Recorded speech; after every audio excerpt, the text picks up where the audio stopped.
오바댜서 1장 17절부터 21절까지 하나님의 특별한 관심과 사랑. 오바댜 선지서는 에돔 민족에 대한 심판의 내용들이 주된 말씀으로 기록되어 있습니다.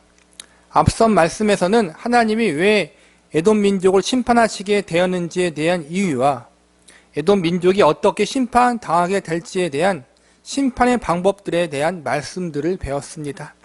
결론적으로 하나님께서는 교만한 에돔 민족을 철저하게 징계하심으로 그들이 다시는 교만한 자리에 서지 못하도록 만드시겠다라는 준엄한 심판의 말씀들을 선포하신 것입니다. 하나님은 에돔 민족의 심판에 대한 말씀을 선언하시면서 하나님이 궁극적으로 우주 만물과 인류의 역사를 주관하시는 전능자이심을 드러내고 계시고 인간의 생사화복을 주관하시는 만왕의 왕 되심을 증거하셨습니다. 이처럼 오바댜 선지서는 전체적으로 심판에 관한 내용들이 많아서 많이 어둡고 무거운 분위기의 선지서지만 다행히도 오바댜 선지서 마지막 부분에서는 이스라엘 민족의 회복을 언급하시므로 희망적인 모습으로 말씀을 끝마치게 됩니다. 성경에서는 보통 이방 민족을 바라볼 때 두 가지 관점에서 접근합니다. 하나는 하나님을 거역하고 하나님의 백성들을 괴롭히는 죄악의 세력이라는 관점에서 접근하고, 또 하나는 그럼에도 불구하고 그들에게 하나님의 은혜가 필요하다는 관점에서 접근을 합니다. 우리가 배운 오바댜 선지서에서는 이러한 관점들 중에서 하나님을 거역하고 하나님을 거절하는 죄악의 세력, 심판을 받아야 하는 세력으로 등장하고 있습니다. 그래서 이렇게 하나님을 거절하고 거역한 이방 민족들은 결국 하나님 앞에 심판과 징계를 받아 영원히 멸망당하는 최후의 결과를 맞이하게 된다는 것이 성경의 가르침입니다. 반면 이스라엘 백성들 역시 하나님 앞에 거역하고 불순종하는 죄를 저질렀지만 이방 민족들과는 달리 새로운 기회를 주시면서 지속적으로 회개하기를 촉구하십니다. 심지어는 너무나도 큰 범죄를 저질러서 나라가 멸망의 자리에까지 가는 징계를 받았지만 나중에는 다시 회복시켜 주시겠다는 약속을 주십니다. 그러니까 쉽게 말하자면 이방 민족을 비롯해 하나님을 거절하는 외부의 세력들은 회개를 촉구하시되 회개하지 않으면 영원한 멸망이라는 심판과 징계를 내리시지만 하나님의 백성들은 징계를 내리시되 영원한 멸망이라는 극단적 심판은 내리지 않는다는 것입니다. 비록 그들이 잘못해서 심판받고 징계를 받아도 이것은 어디까지나 회개시키기 위하여 잘못을 뉘우치고 돌이킬 수 있도록 돕는 사랑의 징계요, 사랑의 매인 것입니다. 택하신 하나님 백성들에게는 영원한 절망, 영원한 포기는 결코 없습니다. 우리는 오바댜 선지서의 마지막 말씀을 공부하면서 다음과 같은 사실들을 배울 수 있습니다. 첫 번째로 하나님 백성들을 향한 하나님의 특별한 관심에 대해서 배울 수 있습니다. 본문 17절과 18절을 보시기 바랍니다. 오직 시온산에서 피할 자가 있으리니 그 산이 거룩할 것이요 야곱 족속은 자기 기업을 누릴 것이며 야곱 족속은 불이 될 것이며 요셉 족속은 불꽃이 될 것이요 에서 족속은 지푸라기가 될 것이라. 그들이 그들 위에 붙어서 그들을 불사를 것인즉 에서 족속에 남은 자가 없으리니 여호와께서 말씀하셨느니라. 오바댜 1절부터 16절까지 에돔 민족에 대한 엄중한 심판을 선언하다가 갑자기 17절부터는 이스라엘 민족의 회복에 대한 말씀이 이어집니다. 17절과 18절에 보니까 야곱 족속이 자기 기업을 누리고 요셉 족속이 불과 불꽃이 될 것이라고 축복의 약속을 선언하십니다. 역사적으로 북이스라엘 왕국은 아수르 제국에 의해서, 남유다 왕국은 바벨론 제국에 의해서 멸망을 당합니다. 두 왕국이 모두 이렇게 멸망당하게 된 이유는 그들이 하나님을 버리고 하나님 말씀을 거역한 범죄를 저질렀기 때문입니다. 그런데 지금 하나님께서는 다시 이스라엘 민족을 회복해 주시겠다라고 약속하고 계십니다. 그냥 회복되는 것이 아니라 에돔 민족을 불살릴 정도로 강력한 민족으로 회복시켜 주시겠다라고 선언하십니다. 우리는 여기서 이스라엘 민족을 향한 하나님의 특별한 관심을 엿볼 수 있습니다. 하나님은 하나님 백성과 하나님의 백성이 아닌 자들에게 차별적인 은혜를 내리신다는 사실을 아십니까? 우리는 이것을 특별한 은혜라고 부를 수 있습니다. 하나님이 믿는 자들에게 특별한 은혜를 주신다는 것은 결코 하나님이 불공평한 분이라는 이야기가 아닙니다.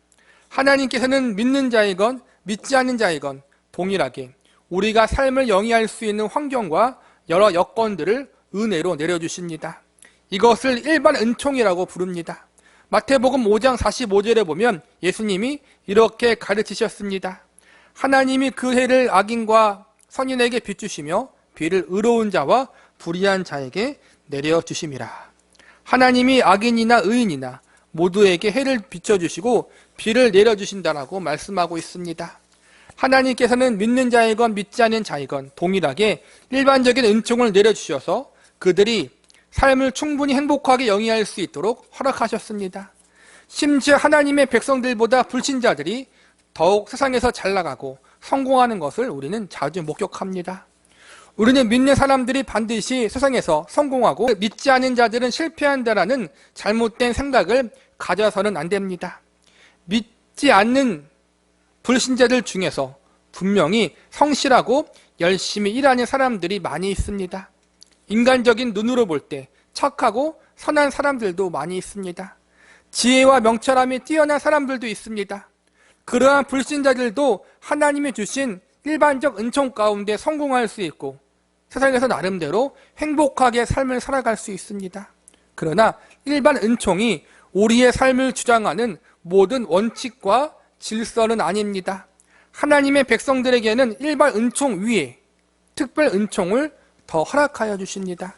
특별 은총은 믿는 자들이 무조건적으로 잘 먹고 잘 산다는 것을 의미하는 것이 아니라 하나님이 그들을 절대로 버리지 않고 끝까지 책임져 주신다는 것을 의미합니다. 오늘 본문의 말씀을 종합해서 적용해 보면 하나님께서는 하나님 백성을 포기하지 않는다라는 결론이 나옵니다. 보다 쉽게 말씀드리면 믿는 자들에게는 사랑의 매가 있고 사랑의 간섭이 있다는 것입니다. 그러나 믿지 않는 자들에게 있어서 심판과 징계는 형벌입니다. 하나님의 택하신 자들과 그렇지 않은 자들에게 있어서 하나님의 심판의 궁극적인 성격에 차이가 있다는 것입니다. 믿지 않는 자들을 향해서 하나님이 회개를 촉구하지만 그들이 말을 듣지 않으면 그냥 그대로 내버려 두십니다. 에돔 민족처럼 여러 번 회개를 촉구하고 경고하시다가 그래도 안 들으면 말 안 듣는 그대로 내버려 두시다가 마지막에 최후 심판을 내려 징계해버리고 끝내버리십니다. 그런데 믿는 자들은 다릅니다. 그들을 향해 여러 번 경고하시고 듣지 않아도 포기하거나 버리지 않으시고 들을 때까지 사랑의 매를 때리십니다. 나쁜 버릇이 고쳐질 때까지 죄를 깨닫고 회개하고 돌이키는 자리에 설 때까지 지속적으로 사랑의 매를 드시고 그들의 삶을 간섭하여 주신다는 것입니다. 이것이 바로 특별한 은혜인 것입니다. 이스라엘 민족이 바로 이러한 특별한 은혜를 받고 있는 백성들이었습니다. 에돔 민족과 이스라엘 민족, 이 두 민족은 모두 하나님을 거역했고 하나님 앞에 범죄했습니다. 하나님은 이 두 민족 모두에게 회개를 촉구했지만 두 민족 모두 회개하기를 거절했습니다. 그래서 심판과 징계를 받고 나중에는 이 두 민족 모두가 멸망당하는 지경에까지 이르게 됩니다. 그러나 여기서 에돔 민족은 나라가 멸망당하고 다시는 회복하지 못합니다. 역사 속에서 영영이 사라지고 맙니다. 그러나 이스라엘 민족은 나라가 비록 멸망당했지만 하나님께서 하나님의 때에 반드시 회복시켜 주시겠다라고 약속하십니다. 이것이 오늘 우리가 배울 오바댜서의 마지막 말씀입니다. 하나님은 이처럼 하나님 백성들을 향하여 특별한 관심과 애정을 가지고 계심을 우리는 배울 수 있어야 합니다. 두 번째로 하나님 백성들을 향한 하나님의 끊임없는 사랑에 대해서 배울 수 있습니다. 본문 19절과 20절을 보시기 바랍니다.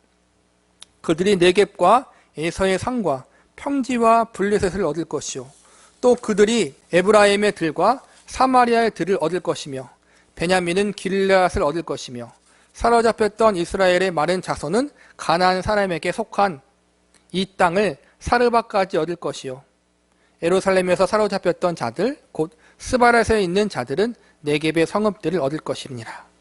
19절과 20절에 보면 이스라엘 백성들이 어떻게 회복될 것인지에 대한 구체적인 예언이 기록되어 있습니다. 특별히 영토와 땅이 어떻게 회복될지에 대한 예언이 나와 있는데, 여기서 나오는 지역들은 과거 다윗 왕이 이스라엘 민족을 다스렸을 때와 동일한 영토와 땅을 회복시켜 주시겠다는 약속으로 볼 수 있습니다. 이스라엘 민족이 가장 강력했던 시기가 바로 다윗 왕이 통치하던 시기였습니다. 오늘날 이스라엘 백성들 사이에서는 시온주의라는 말이 있는데, 이것은 다윗 왕 때와 같이 이스라엘 민족이 번영되기를 바라는 그들의 꿈과 소망을 일컫는 의미가 담겨져 있습니다. 이스라엘 민족의 꿈은 다윗 왕이 다스렸던 그때와 같이 번성하고 강력한 나라가 되는 것입니다. 그런데 하나님께서 19절과 20절 말씀을 통해서 나라가 멸망당해 포로로 끌려간 이스라엘 백성들을 향해서 너희가 다윗 왕의 영토를 다시 회복하게 될 것이라고 선언하고 계시는 것입니다. 하나님께서는 비록 하나님의 백성인 이스라엘 민족이 범죄하여 징계를 내리셨지만, 이 징계는 결국 그들을 망하게 하기 위한 파괴적 징계가 아니라 그들을 다시 돌이켜 회개케 만들고 회복해 만들기 위한 사랑의 징계임을 알려주고 계시는 것입니다. 하나님의 징계는 온전한 백성을 만들기 위한 창조적인 징계입니다. 말 안 듣고 불순종한 자녀의 버릇을 고치는 사랑의 매인 것입니다. 하나님 백성을 향한 하나님의 마음은 관심 수준을 넘어 매우 특별한 사랑입니다. 이웃집 아이가 부모의 말을 안 듣는 불효자라면 마음이 안타까울 것입니다. 그러나 내 자녀가 불효자라면 안타까움을 넘어 마음이 찢어질 것입니다.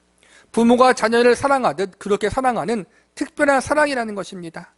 그러나 다행인 것은 인간의 부모는 자녀를 이기지 못하지만 하나님은 우리를 이기신다는 것입니다. 인간의 부모가 자녀의 버릇을 온전히 고치지 못하는 경우가 있지만 하나님은 반드시 그분의 자녀들의 버릇을 고치는 전능자라는 것입니다. 여기에 하나님의 특별한 사랑과 강권하신 사랑이 있는 것입니다.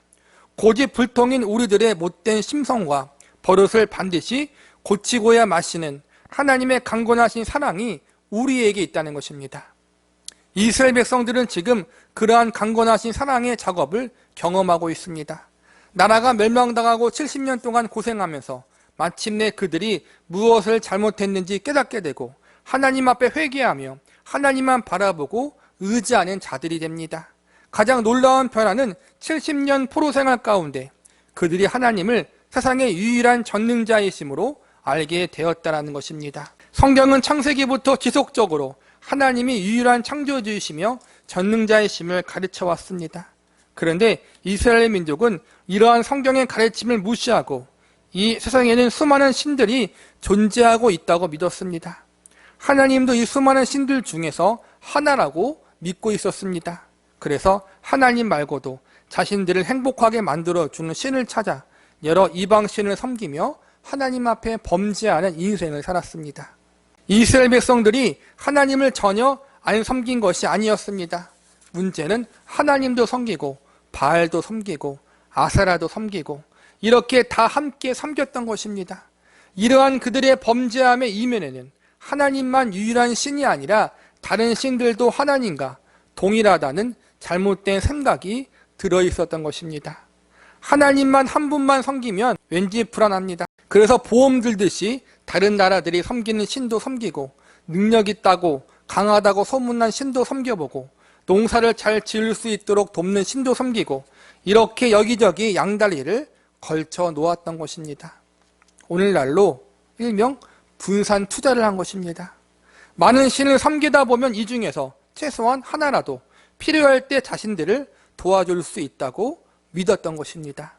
그러다가 나라가 멸망당하고 포로로 끌려와 70년 동안 이방 땅에서 고생을 하게 됩니다. 처음에는 그들은 자신들의 하나님이 다른 나라 신들보다 약해서 우리가 전쟁에서 지게 되었고 나라가 멸망당했다는 생각을 하게 됩니다. 그런데 신기하게도 이방 땅에 포로로 끌려온 자신들 가운데 하나님이 역사하심으로 그들을 지켜주시고 보호해주시는 역사들이 일어납니다. 다니엘과 에스더와 같은 사람들을 일으키셔서 당시 최강국이었던 바벨론과 페르시아 안에서 하나님의 살아계심이 드러나는 그러한 기적들을 경험케 하십니다. 대제국 바벨론의 왕 느부갓네살 왕의 입에서 하나님을 찬양하는 내용을 듣게 됩니다. 그리고 선지자들의 입을 통해서, 그들이 기록한 말씀을 통해서 이방 나라들이 하나님의 섭리 가운데 어떻게 멸망당할지를 미리 알려주시고, 그리고 그들은 훗날 역사의 흐름 앞에 하나님의 말씀이 어떻게 성취되어 가는지를 직접 목격하게 됩니다. 이러한 경험을 통해서 이스라엘 백성들은 하나님이 우리들의 민족 신으로만 머무시는 분이 아니라 온 세계를 통치하시고 주관하시는 전능자이심을 절실하게 배우게 됩니다. 하나님 외에 다른 신이 없다는 사실을 깨닫게 된 것입니다. 이스라엘 백성들은 이처럼 하나님께 사랑의 매를 맞을 때 이러한 중요한 진리와 사실들을 깨닫게 되고 더욱 성숙한 백성들로 성장하게 됩니다. 하나님 백성들을 향한 징계는 이처럼 하나님 백성들에게 유익이 되는 사랑의 징계입니다. 사랑의 징계는 이처럼 돌이키고 회개하며 보다 더 성숙하게 되는 축복이요, 하나님 백성들을 새롭게 하시는 하나님의 은혜의 손길인 것을 우리는 오바댜 말씀을 통해서 배울 수 있습니다. 말씀을 마무리하겠습니다. 우리가 배운 오바댜서는 에돔 민족에 대한 심판의 내용이라고 배웠습니다. 그런데 오늘 오바댜서를 마무리하면서 우리는 이 말씀이 에돔 민족을 향한 심판에서 끝나지 않고 이스라엘 민족의 회복으로 끝난다는 사실을 배우게 됩니다. 이는 결국 하나님 백성들을 향한 하나님의 관심과 사랑이 그만큼 크다는 사실을 배울 수 있습니다. 에돔 민족은 어찌 보면 하나님과 상관이 없는 이방 민족입니다. 그러한 이방 민족이 잘못을 하던 범죄를 하던 하나님께서는 별 상관이 없으실 것입니다. 그러나 그러한 이방 민족인 에돔이 저지르는 잘못까지도 하나하나 기억하시고 하나님의 때에 반드시 심판하십니다. 이것은 에돔 민족을 향한 하나님의 간섭하심이라고 볼 수 있습니다. 하나님과 상관이 없는 에돔 민족을 향해서도 그들의 역사를 간섭하시고 계심을 우리는 볼 수 있습니다. 하물며 하나님과 상관이 깊은 이스라엘 민족을 향한 하나님의 간섭은 지극히 당연한 것이며 매우 크다는 사실을 우리는 기억해야 합니다. 여기서 보면 에돔을 향한 하나님의 간섭은 매우 철저한 정의와 공의로운 기준에 의한 간섭이었습니다. 하나님의 완전하신 정의와 공의로운 기준에 의해서 에서민족은 철저하게 정죄받고 그들이 지은 죄대로 심판을 받게 됩니다. 그런데 이스라엘 백성들을 향한 하나님의 간섭은 어떠합니까? 철저한 정의와 공의를 기준으로 하시되 동시에 사랑과 은혜를 더하신다는 것입니다. 정의와 공의를 기준으로 어긋난 부분에 대해서는 철저하게 징계하시지만 거기서 끝나지 않고 사랑과 은혜로 보살펴 주시고 회복시켜 주시기로 약속하십니다. 이러한 말씀을 통해서 에돔 민족에 대한 하나님의 간섭하심은 철저한 심판이었고 멸망의 징계였음을 알 수 있습니다. 그러나 반대로 이스라엘 민족에게는 잠깐의 심판이요 궁극적으로는 회복임을 배울 수 있습니다. 여기에 우리 그리스도인들이 희망을 발견할 수 있습니다. 믿지 않은 자들에게 하나님의 보좌는 심판의 보좌입니다. 그들의 행한 모든 것을 아주 공정하고 철저하게 심판받는 두려움의 보좌가 될 것입니다. 그러나 하나님의 백성들, 그리스도인들에게 있어서 하나님의 보좌는 심판의 보좌가 아니라 은혜의 보좌가 될 것입니다.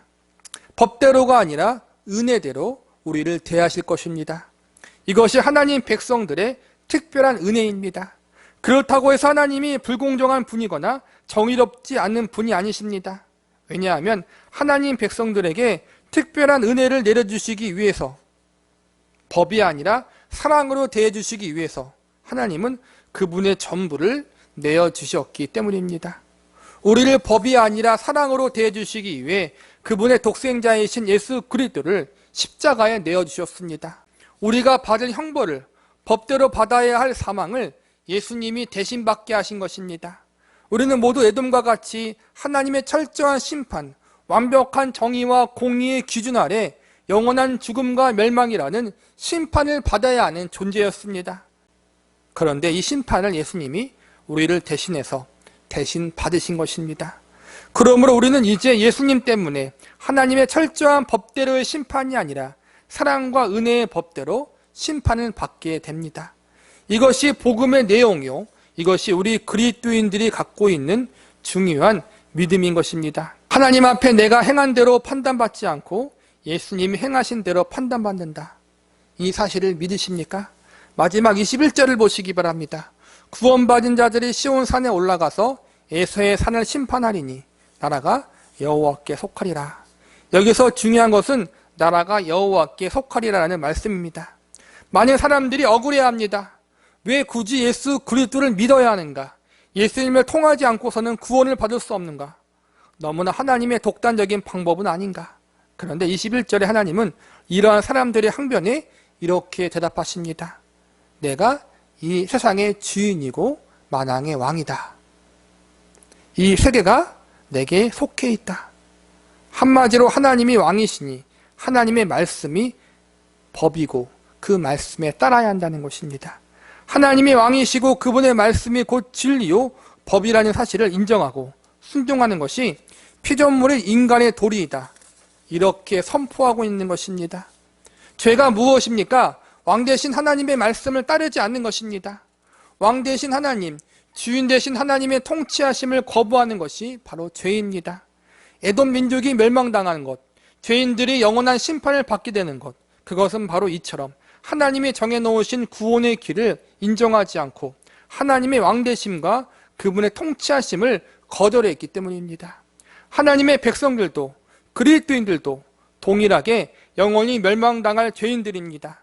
그러나 이들이 다른 것은 자신들이 죄인됨을 솔직히 인정하고 왕 대신 하나님이 정해놓으신 구원의 방법을 받아들인 것뿐입니다. 하나님의 방법은 항상 옳습니다. 내 뜻이 아니라 하나님의 뜻이 가장 선합니다.